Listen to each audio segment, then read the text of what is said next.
नमस्कार, इस वक्त के बुलेटिन में आप सभी का स्वागत है और मैं हूं आपके साथ रहनुमा। चलिए आज के अहम खबरों पर नजर डालते हैं।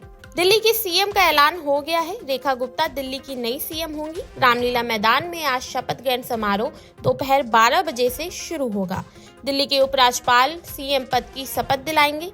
इस समारोह में पीएम मोदी सहित केंद्रीय मंत्री भी शामिल रहेंगे। एनडीए शासित 20 राज्यों के सीएम और डिप्टी सीएम भी इस समारोह में शिरकत करेंगे। धर्म, उद्योग, फिल्म और क्रिकेट जगत की हस्तियों के अलावा 16,000 से ज्यादा नागरिक शपथ ग्रहण के गवाह बनेंगे। दिल्ली में संभावित मंत्रियों की लिस्ट भी सामने आ गई है। आज रेखा गुप्ता समेत दिल्ली की नई सरकार में परवेश वर्मा, मनजिंदर सिंह सिरसा, रविंद्र इंदिराज, कपिल मिश्रा, आशीष सूद और पंकज सिंह मंत्री पद की शपथ लेंगे। रेखा गुप्ता को बुधवार को बीजेपी विधायक दल का नेता चुना गया। मुख्यमंत्री पद की रेस में कई दिग्गज शामिल थे, मगर पार्टी ने आखिर में महिला नेतृत्व को दिल्ली की कमान सौंपी। संघ से जुड़ी रेखा गुप्ता की संगठन में पकड़ मजबूत है। रेखा दिल्ली की चौथी महिला सीएम होंगी। बता दें, रेखा गुप्ता दिल्ली के शालीमार बाग विधानसभा सीट से विधायक है। वे भारतीय जनता पार्टी की महिला मोर्चा की राष्ट्रीय उपाध्यक्ष भी हैं। दिल्ली विधानसभा चुनाव 2025 में रेखा गुप्ता ने शालीमार बाग विधानसभा सीट से आम आदमी पार्टी की वंदना कुमारी को 29,000 से भी ज्यादा वोटों से चुनाव हराया था।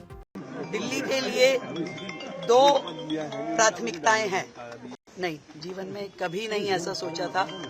और जब भी मैं सुनती थी बड़े नेताओं की कहानी और जब वो कहते थे कि साधारण पृष्ठभूमि से आज वो शीर्ष नेतृत्व तक पहुंचे हैं, तो मालूम नहीं था कि कैसा लगता है। मैं एक बार फिर से बहुत बहुत धन्यवाद करती हूँ आदरणीय प्रधानमंत्री नरेंद्र मोदी जी का, भारतीय जनता पार्टी के शीर्ष नेतृत्व का, अपने राष्ट्रीय अध्यक्ष नड्डा जी का, आदरणीय अमित शाह जी का, जिन्होंने मुझ जैसी साधारण परिवार की बेटी पे इतना भरोसा जताया और दिल्ली जो देश की राजधानी है उसकी जिम्मेदारी मुझे सौंपी।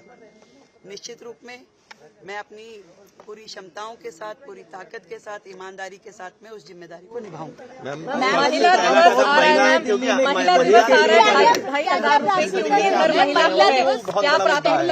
देखिए, मेरे दिल्ली के लिए दो प्राथमिकताएं हैं। पहली प्राथमिकता जो दिल्ली से के लिए हमने कमिटमेंट्स की हैं अपनी सरकार की ओर से, उन सारी कमिटमेंट्स को पूरा करना।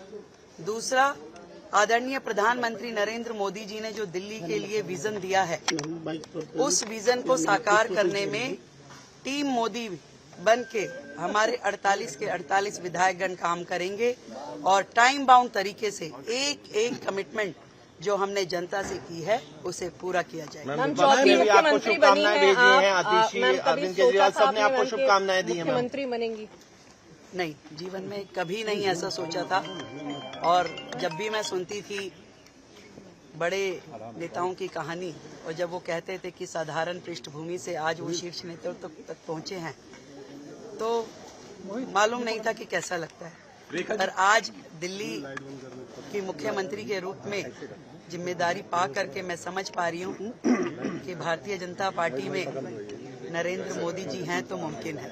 मैम, आम आदमी पार्टी की सरकार में जो भ्रष्टाचार हुए थे, क्या उस पर कोई जांच होगी? क्या कोई जो सरकार पिछले 12 साल से दिल्ली में राज कर रही थी और जितने भी भ्रष्टाचार के मुद्दे उनके ऊपर है, जनता के एक एक पैसे का हिसाब उन्हें देना। मैम, लेकिन अभी शुभकामनाएं आई हैं वहाँ से, क्योंकि अरविंद धन्यवाद है आप सभी के माध्यम से मैं उन्हें धन्यवाद देती हूँ उनकी शुभकामनाओं के लिए।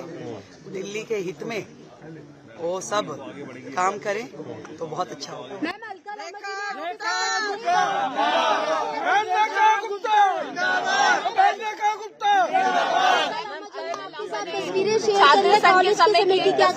बिल्कुल, अलका जी और मैं दिल्ली विश्वविद्यालय छात्र संघ में इकट्ठे थे। वो अध्यक्ष थी, मैं महासचिव थी। मैं धन्यवाद करती हूँ उनकी शुभकामनाओं के लिए। दिल्ली के नए मुख्यमंत्री के शपथ ग्रहण समारोह के चलते आज राजधानी में ट्रैफिक व्यवस्था बदली रहेगी। दिल्ली पुलिस ने राष्ट्रीय राजधानी में प्रमुख मार्गों के परिवर्तन और प्रतिबंधों की घोषणा करते हुए ट्रैफिक एडवाइजरी जारी की है। यातायात पुलिस के मुताबिक सुबह 7 बजे से दोपहर 4 बजे तक कई रूट पर ट्रैफिक बाधित रहेगा। इसमें BSZ मार्ग ITO से दिल्ली गेट तक, JLN मार्ग दिल्ली गेट से गुरु नानक चौक तक, Aruna Asif Ali road, Minto road से कमला मार्केट चौक तक और हमदर्द चौक तक, रंजीत सिंह फ्लाईओवर से तुर्कमान गेट तक, अजमेरी गेट से कमला मार्केट चौक तक। यातायात को सुचारू बनाए रखने के लिए पब्लिक ट्रांसपोर्ट का अधिक इस्तेमाल करें। अपने वाहन निर्धारित पार्किंग स्थलों पर ही पार्क करें। सड़क किनारे अवैध पार्किंग ना करें, इससे ट्रैफिक जाम की स्थिति पैदा होती है। अगर कोई संदिग्ध वस्तु या व्यक्ति दिखाई दे तो तुरंत पुलिस को सूचित करें। इसके अलावा नई दिल्ली रेलवे स्टेशन जाने के लिए पहाड़गंज साइड की सड़क का उपयोग करें। अजमेरी गेट साइड जाने से बचें। पहाड़ी राज्यों के साथ साथ मैदानी राज्यों के तापमान में भी लगातार बदलाव हो रहा है। कई दिनों से धूप निकलने के बाद मौसम ने एक बार फिर करवट बदल ली है। उत्तर भारत के कई इलाकों में आज सुबह बारिश हुई। बारिश के बाद एक बार फिर ठंड वापस लौट आई है। मौसम विभाग के मुताबिक एक पश्चिमी विक्षोभ यानी कि वेस्टर्न डिस्टर्बेंस एक्टिव होने की वजह से कई जगहों पर 20 फरवरी को बारिश होगी। विभाग के अनुसार 48 घंटों में न्यूनतम एवं अधिकतम तापमान में 3 से 4 डिग्री गिरावट होने की संभावना है। बता दें, दिल्ली NCR में बीती रात से बारिश का सिलसिला शुरू हो गया है। मौसम विभाग के अनुसार बारिश का ये सिलसिला आज रात तक जारी रहेगा। वहीं दिल्ली में आज अधिकतम तापमान 24 से 26 डिग्री सेल्सियस और न्यूनतम तापमान 12 से 14 डिग्री सेल्सियस रहने की उम्मीद है। इस दौरान 20 से 40 किलोमीटर प्रति घंटे की रफ्तार से तेज हवा चलेगी। राष्ट्रीय राजधानी में बुधवार को न्यूनतम तापमान 10.4 डिग्री सेल्सियस दर्ज किया गया, जो मौसम के औसत तापमान से 0.6 डिग्री कम था। फाइनेंशियल ईयर 2025-26 के लिए उत्तर प्रदेश का बजट आज विधानसभा में पेश किया जाएगा। वित्त मंत्री सुरेश खन्ना गुरुवार को लगातार अपना छठा बजट पेश करेंगे। पिछले साल की तुलना में इस बार बजट का आकार थोड़ा बड़ा होने की उम्मीद है। इस बार यूपी का बजट 7.9 लाख करोड़ रुपए से लेकर 8 लाख करोड़ रुपए के बीच हो सकता है। पिछले साल की तरह इस बार भी यूपी का सरप्लस बजट पेश कर सकता है। इस साल यूपी का बजट 7.6 लाख करोड़ रुपए से ज्यादा का रहा, जिसमें 12,000 करोड़ रुपए और 17,000 करोड़ रुपए के 2 अनुपूरक बजट भी शामिल हैं। बजट पेश करने से पहले वित्त मंत्री खन्ना ने कहा है कि बजट मध्यम वर्ग, किसानों, महिलाओं और युवाओं को नई उम्मीद देगा। उन्होंने कहा कि बजट में बुनियादी ढांचे पर ध्यान केंद्रित किया जाएगा। यूपी के जौनपुर में आज सुबह भीषण सड़क हादसा हो गया, जहां महाकुंभ जा रही एक डबल डेकर बस ने ट्रक को पीछे से टक्कर मार दी। इस हादसे में 6 लोगों की मौके पर ही मौत हो गई।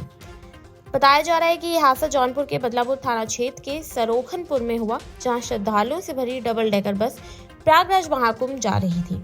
तभी बस ने पीछे की ओर से चावल से भरे ट्रक को टक्कर मार दी। घटना के बाद चीख पुकार मच गई। लोगों ने किसी तरह अपनी जान बचाई। टक्कर इतनी जोरदार थी कि बस के आगे का हिस्सा बुरी तरह क्षतिग्रस्त हो गया है। बस में सवार यात्रियों ने बताया कि वो सभी सो रहे थे, तभी बस ड्राइवर ने पीछे से ट्रक को टक्कर मार दी। टक्कर इतनी तेज थी कि वो बहुत तेज आगे की ओर गिरे। हादसे के वक्त में करीब 54 यात्री सवार थे। इसके अलावा 3 से 4 लोग ड्राइवर के साथ भी थे। इस हादसे में ड्राइवर की बहन की भी मौत हो गई है। तो ये थी आज की अहम खबरें, जिन पर हमारी दिन भर नजर बनी रहेगी। ऐसे ही देश और दुनिया की तमाम खबरों के लिए देखते रहिए नवोदय टाइम्स पंजाब केसरी।